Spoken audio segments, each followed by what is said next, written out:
Hey guys, welcome back to the channel. It is that time again. So it is now that time of the year where the Cardfight Vanguard anime has returned, and we have got Divine Season 2, and the hype around this season is insane. So first off, last season was fantastic. One of the better seasons of a card game anime in general. The storyline, the animation, the game mechanics, it was all there. All the stuff that made me like the Cardfight Vanguard anime originally. But now season 2 has come out and we've got a straight, like, damn near a tournament arc. And I'm excited. We're going to cover what happened in the first 2 episodes real quick and definitely talk about the game between Suo and Kuon, because it was Infinity versus Zero, and we got not only a bunch of new mechanics, we got to see our first Destin 1 in action. So episode 1 was all, set up and explanation, so we're going to blow through that one, and then we'll slow down a little bit for episode 2 as we talk about what happened in the actual card fight. So episode 1 starts off with Gabrielius. Basically, Gabrielius is where the fated clash happened, and he's using the design force to make a sort of portal. And we see him making the portal. We don't know what he's doing, but then the portal kind of turns red, and we see the fated one symbol be forced into the Destined One symbol. And when that happens, the portal, like, cracks appear in the sky, and out come the Destined One cards. And that's the intro to the episode. Then we jump into the new opening, which, again, is a banger, just like the last one was. But one thing out of the opening that really caught my attention was this scene of Suo. Look at our boy with a smile on his face after being, super emo, I feel nothing boy. So Suo was one of the characters I was most excited to see for this season. Now we jump over and we start seeing, kind of everybody living their life after the fated clash. We get introduced to a new character. We've seen him in the advertisements for season 2. This is Kuon Aikawa. I hope I said that right. But it turns out he is a prodigy, a science prodigy that studies physics, and he's discovered a way to observe a higher dimension. That news report seems kind of, out of nowhere, but it actually matters later on in the episode, but we'll get to that. We go through the rest of the cast. We see, Akina and Hikari eating lunch. We see Now working on her deck. We actually get this quick scene of a new card. Looks like it's going to be Varga support. Then we go over to Mikoto. She's, getting dressed up to do some idol work, but she's actually playing online Vanguard, and she's like flustered because you see that her rank dropped. We see Taizo talking to his VP, and we see Masanori in like some kind of shrine or whatever. So, life moves on after the fated clash. We see Akina get to school, and Suo immediately challenges him. Suo loves to play Akina. That's how the last season ended. And lo and behold, Kuon has joined their class. All the girls and boys are fanning over him because he's not only good looking, but he's a super genius. He ends up walking up to Akina and Suo and starts talking about wanting to be friends with them. He knows who they are. Apparently read the class registry and he memorized it, so he knows everybody. And we see a little thing with him and Suo where he singles out him a little bit, and I guess he knows Suo somehow, but they don't really go into it too much. So that's cool. Suo and Akina play a quick game after their class. We actually get to see a new card for Suo's deck, the Blangdmire deck. But I'm not going to talk about it now until we get into the game, because it becomes a pretty important card for him in the game when we actually get to the first of the actual games. Akina's back home. Gabrielius shows up, and Gabrielius basically warns the Fated Ones that something might be coming after them. And we get a huge lore dump. So as it turns out, Gabrielius is actually a creature from Cray. Of course, in the world of Vanguard, Cray has always been real. And there was, a giant fight that basically flooded the universe, or Cray more specifically, with Design Force. And we actually see this was when Yu from the original Levidras seasons fought against Griffo Gila, and their clash flooded the world with Design Force. Yeah. And basically, Gabrielius has been fighting this creature that makes people lose their minds and destroyed his entire species, and he's been trying to find a way to find it. I guess it's hiding out on Earth. So he can't bring himself to Earth, so he was using the design force from the Fated Clash to make a portal to bring his actual body to this planet. It got hijacked, and we find out about the actual villain of the series, which is Sybilt. I hope I said that right. Sybilt, Sybilt. While they're all talking, Akina gets a message from Kuon, because they exchanged contact info when they were in class, and it's a picture of where they had the Fated Clash. So all the Fated Ones and Gabriella show up there, and when they get there, Kuon shows up, starts talking about stuff, but then he's just like, you know, why am I going to explain? I might as well let this person explain. And Sybilt shows up in, you know, plushy form, like Gabrielius. Gabrielius and her exchange some, you know, some venom, and then we get introduced to all of the Destined Ones. And we see not only who they are, but who they're, you know, aiming to fight. We've got some old faces and some new ones. So we've got Jinky, who is apparently going to be going against Masanori. We've got Taizo's VP, who's apparently going after Taizo. We've got a hyper fan for Mikoto, a rival who I guess knows now from previously and wants to fight now. Kuon, who's apparently wants to fight Suo, and Hikari, which we saw in the promotional material, was one of the big twists, going up against Akina. So that's our setup for the Destined fights. And going into episode 2, you know, it takes off right when episode 1 left off, and Sybilt basically explains the rules. It's going to be a team fight, and the first team to whoever gets the majority wins, and the entire team, because there's so much design force, it gets their wishes granted. And they basically decide, you know, they ask, what if it's, you know, 3-3? Then I guess a representative from each team will fight, and whoever wins will win the Destined fight. So my guess, right from the get-go, because we found out from the, you know, next time that Suo's fighting Kuon in this episode, and as soon as I saw that, I immediately stated that Suo's losing. Not that Suo's doesn't have an extremely powerful deck and is not a great player, but it's the first Destined fight against the face of, you know, the Destined fight. You really think Suo's gonna win? I mean, card game anime is usually pretty predictable, unfortunately. And once I found out the rules about the team fight, my guess is they're gonna go 3-3, and it's gonna be Akina versus either Kuon or Hikari to actually win, you know, the Destined fight. That's my guess. But either way, once the rules have been explained, and you know the Destined fight's gonna start, all of our Fated Ones look at their cards, and the Fated One symbol has reappeared because of all the design force, and everybody gets, you know, a text message, and it's mad annoying because all 12 phones basically saying who the first fight is, which is Suo versus Kuon, which is cool because it's 0 versus infinity. And, you know, everybody's all stressed out about what they're going to do, and Suo's actually the one that says it's fine as long as we win, right? So what are we worried about? But there's a little back and forth talk, nothing super crazy. We get to find out a little bit more about Sybilt. It turns out Sybilt has the power to inflate somebody's desires, and that's what Sybilt did to Gabrielius' people.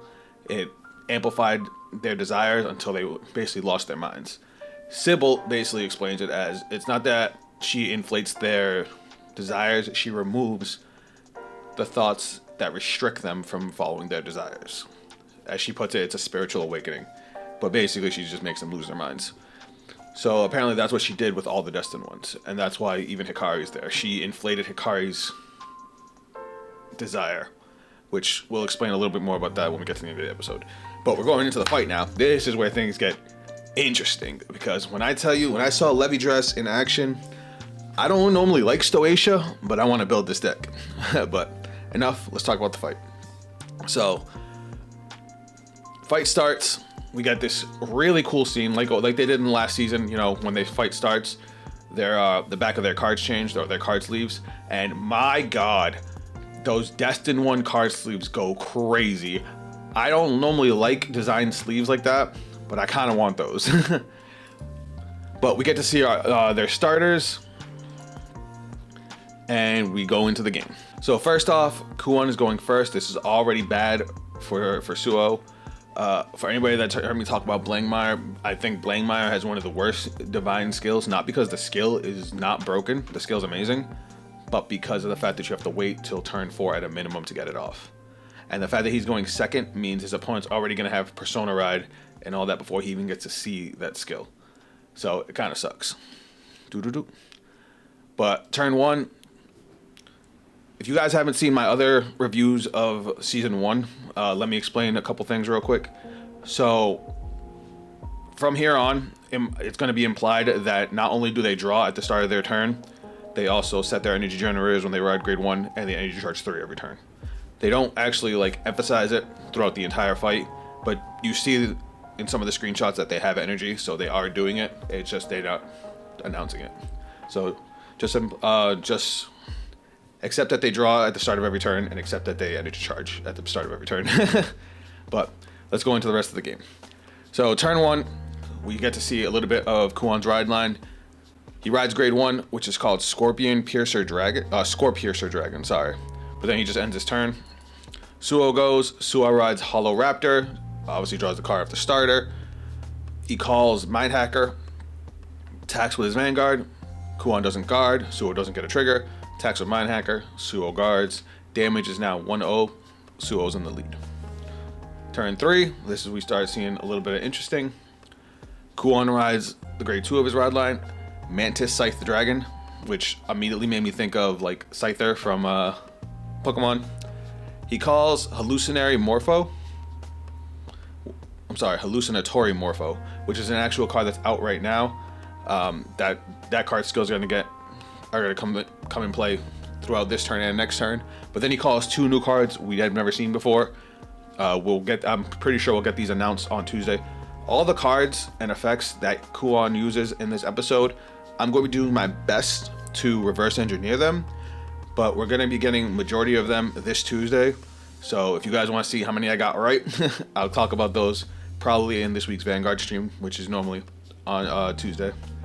But the cards he calls Clarence and Foxel.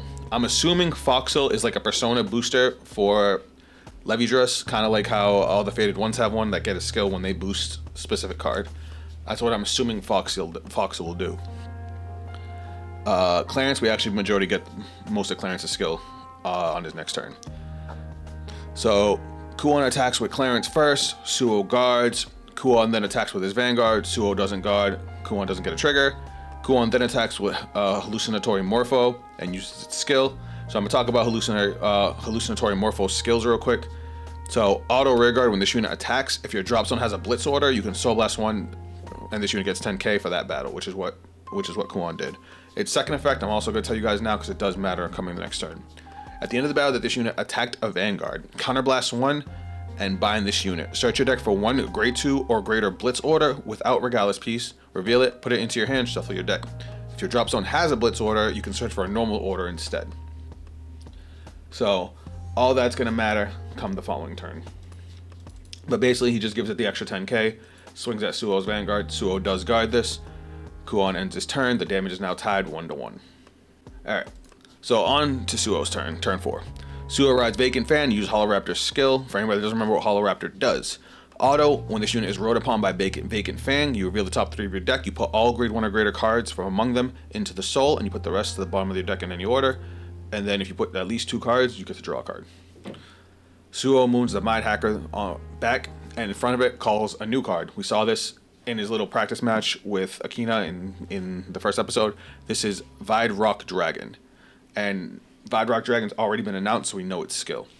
When this unit is placed on rearguard, other than during the battle phase, you can soul charge 1. Cost, counterblast 1, choose a grade 2 or less with a different name from this unit from your soul, call it to rearguard. If you do not have a Blangdmire Vanguard, at the end of the turn, put that unit called back into the soul. So, he uses the skill, he calls a Crimson Expeller. It also has another skill. During your turn, this unit gets 10,000 power for every 4 face-down cards in your bind zone. This card is perfect for Blangdmire. Obviously, your turn 3 is going to have plus 10k, and then turn 4 plus 10. It's going to keep on going up. But he calls the Crimson Expeller, and then he calls Evoke Alchemist from hand behind the Vanguard. He attacks with Crimson Expeller. Kuon intercepts with the Morpho. Suo attacks with the Vanguard. Kuon doesn't guard. Suo gets a critical trigger. critical to Vanguard, power to rearguard, and then he swings with Divide Rock. Kuon also doesn't guard, so Kuon just jumped from 1 damage to 4.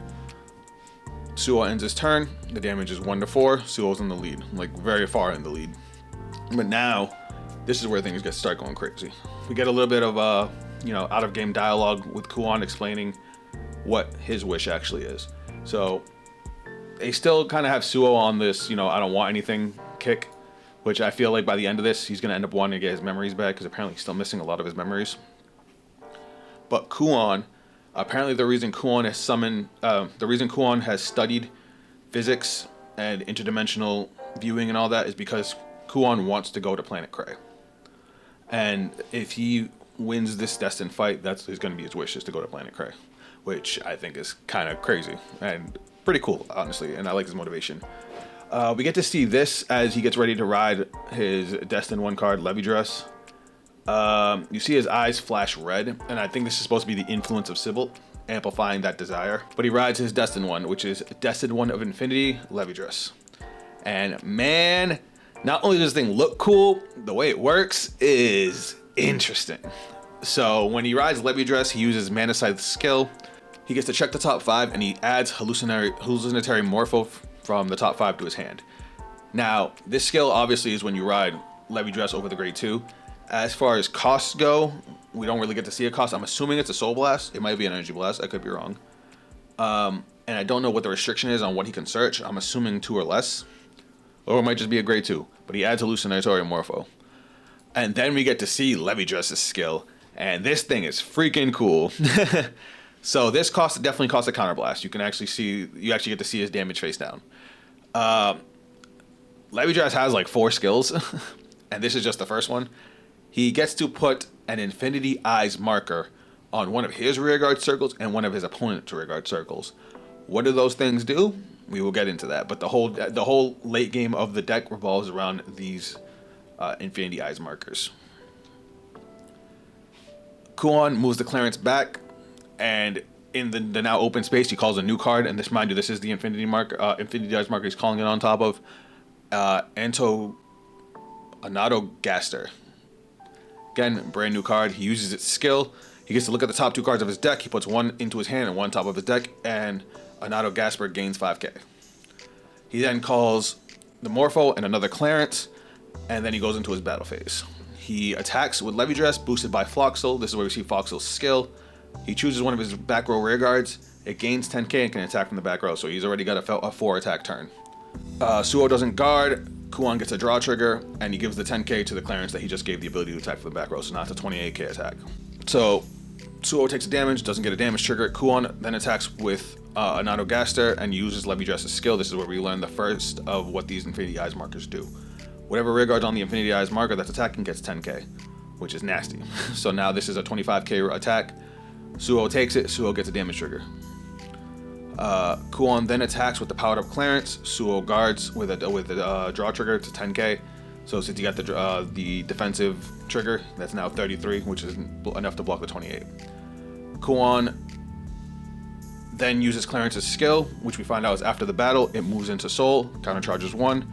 Kuo attacks with the Morpho, boosted by the Clarence. Suo guards, and then Kuon uses Morpho's second skill, which is, as I said before, it's a counterblast 1. You bind it, you search your deck for a grade 2 order, Blitz order. Unless you have a Blitz order in the drop, then you can search a normal order, which in this case he searches a normal order, and he searches a new card.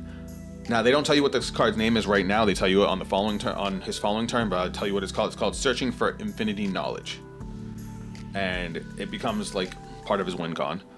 But then the turn ends, and now it goes back to Suo. The damage is actually still Suo in the lead. The damage is 3 to 4. But now turn 6. I was a little annoyed by the start of this because Suo rides Blangdmire, but the way he rides it is still exactly the same. He says the same thing, he does the same pose, and he still looks depressed. It honestly, like, going back and watching one of the old episodes, they literally just recycled the animation. So it's a little annoying, like, where's my boy's character development? Suo uses the skill of Vacant Fang. For anybody that doesn't remember what Vacant Fang does, auto when this unit is rode upon by a grade 3 or greater card with Blangdmire in its card name. Reveal the top 3 cards of your deck, put all grade 1 or greater cards from among them into the Soul, shuffle your deck. If you put 2 or more cards, draw a card. Suo then uses the Energy Generator, Energy Blast 7 draws an extra card. Suo calls a second Vidrock Dragon and uses its skill, and he calls Mind Hacker behind it. So he has, his rows right now are 2 Vidrock Dragons with Mind Hackers behind them. So that's 15k to the row because of what they do. Suo attacks with one of the Vidrocks. Kuon guards. Suo attacks with Blangdmire, boosted by Evoke Alchemist, and uses Blangdmire's skill. For anybody that doesn't remember what Blangdmire does. Auto Vanguard, when this unit attacks a Vanguard, bind up to 4 cards from your soul, at least 2, and you may draw a card. If you bound 4, though, your opponent has to choose 2 rear guards, binds them face down, and this unit gets 5,000 power until the end of that battle for every 2 face down cards in your bind zone.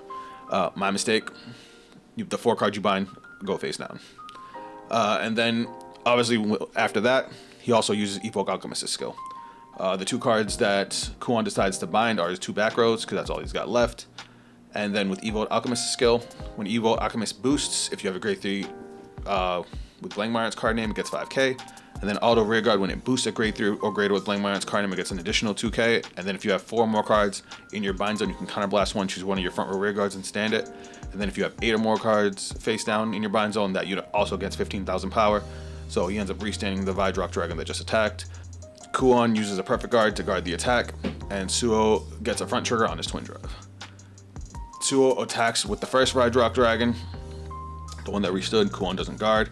He then attacks with the other one, which is the one that has the Infinity Eyes marker under it. And now we get to see the 3rd skill of Levidras.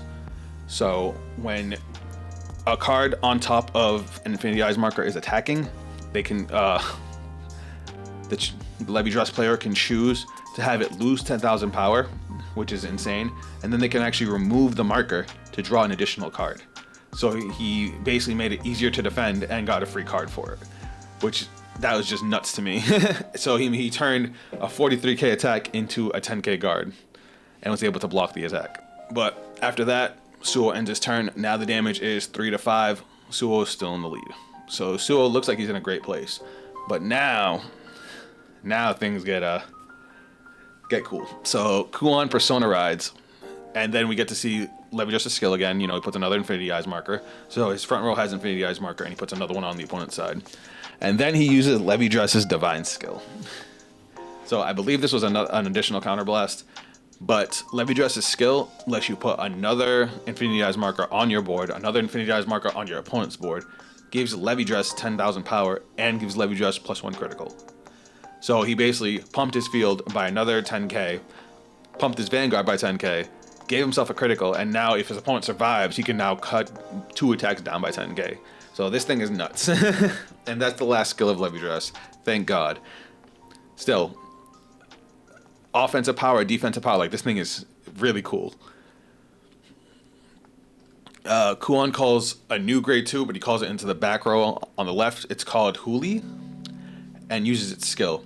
It allows him to call Foxel back from the drop zone, and since there are 3 or more Infinity Eyes markers, he gives Levidras an additional 10k. The only thing that was a little weird about this is the 10k power that he just gives Levidras. He doesn't explain if that's Huli's skill or if it's a continuous skill for Levidras. I'm assuming it's Huli's skill, because honestly Levidras already does too much.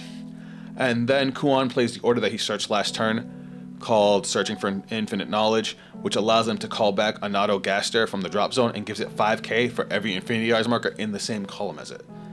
And it doesn't specify which side. So he calls it where he already lined up 2, so that's plus 10k right there, plus there's one on the opponent's side, so that's plus 15,000 power to this grade 2 that he just called. And since there are at least 3 Infinity Eyes markers, he gains another 5k and can attack from the back row. And remember, this guy, I don't know if this guy's skill is on call from hand or just on call, but last time you played this card, he got to check top 2, add 1, top deck 1, and gain 5k. Though he doesn't activate that this time.